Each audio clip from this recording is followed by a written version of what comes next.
ആലപ്പുഴ ജില്ലയുടെ അതിർത്തി പങ്കിടുന്ന വരട്ടാറിന്റെ തീരം ഇടിയുന്നത് പ്രദേശവാസികൾക്ക് ഭീഷണിയാകുന്നു. ചെങ്ങന്നൂർ നിയോജക മണ്ഡലത്തിലെ ആനക്കുഴിയിൽ പടിത്തിരുത്തേൽ മാലിക്കടവ് റോഡിന് സമീപത്തെ പ്രദേശവാസികളാണ് ദുരിതത്തിലായിരിക്കുന്നത്. 3 മീറ്റർ വീതിയുണ്ടായിരുന്ന വരട്ടാറിന്റെ തീരം 2018 പ്രളയമാണ് കവർന്നെടുത്തത്. ഓരോ മഴക്കാലം എത്തുമ്പോഴും ഇവിടെയുള്ള ജനങ്ങൾ ഭീതിയോടെയാണ് കഴിയുന്നത്. മഴ ശക്തമാകുമ്പോൾ ജലനിരപ്പ് ഉയരുന്നതും സമീപത്തെ വീടുകളിൽ വെള്ളം കയറുന്നതും സ്ഥിരം കാഴ്ചയാണ്. താമസം വെള്ളം പൊങ്ങിയാൽ ഞങ്ങൾക്ക് സമാധാനമില്ല. പെരയ്ക്കകത്ത് വരെ വെള്ളം കയറും.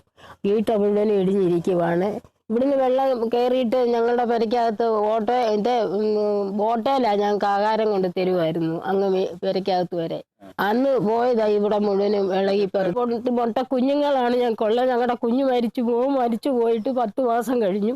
ഞങ്ങൾക്ക് ആരും ഒരു ആശ്രയമില്ല. പ്രളയം ഇവർക്ക് വിധിച്ചത് ചെറിയ ദുരിതമൊന്നുമല്ല. പലരുടെയും വീട്ടിലേക്കുള്ള വഴി പൂർണ്ണമായും ഒലിച്ചുപോയി. സമീപവാസിയുടെ പുരയിടത്തിലൂടെയാണ് പലരും സഞ്ചരിക്കുന്നത്. പുനരുദ്ധാരണ പ്രവർത്തനങ്ങൾക്കായി മന്ത്രി സജി ചെറിയാൻ ഇടപെട്ട് മേജർ ഇറിഗേഷൻ പ്രൊജക്ടിൽ ഉൾപ്പെടുത്തി 65 ലക്ഷം രൂപ അനുവദിച്ചിരുന്നു.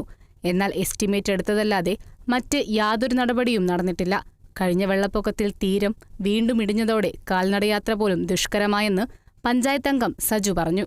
കേരളത്തിന്റെ സാംസ്കാരിക ഫിഷറീസ് വകുപ്പ് മന്ത്രിയുമായിട്ടുള്ള ശ്രീ സജി ചെറിയാൻ അവരുകളെ നേരിൽ കണ്ട് ഈ കാര്യം അദ്ദേഹത്തിന്റെ ശ്രദ്ധയിൽപ്പെടുത്തിയിട്ടുള്ളതും ഈ വരട്ടാറിന്റെ ഈ തീരപ്രദേശം സംരക്ഷിക്കുന്നതിനായിട്ട് 5-ാം വാർഡിലെ ഈ തീരപ്രദേശം സംരക്ഷിക്കുന്നതിനായിട്ട് 65 ലക്ഷം രൂപ ഉടൻ അനുവദിക്കുമെന്നും അതിന്റെ പണി ഉടൻ പൂർത്തീകരിക്കുമെന്നും അദ്ദേഹം അന്ന് ഒരു 1.5 വർഷം മുമ്പ് അദ്ദേഹം മൈക്കിക്കൂടെ ഇവിടുത്തെ പൊതുജനങ്ങൾക്ക് ഉറപ്പ് നൽകിയതാണ്.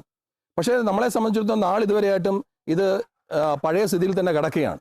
പലരും ഈ ദുരിതത്തിൽ നിന്ന് കരകയറാൻ പ്രദേശം തന്നെ ഉപേക്ഷിച്ചു പോകാൻ തയ്യാറെടുക്കുകയാണ്.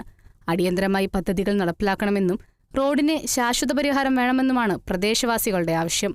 Kerala vision news, Alappuzha.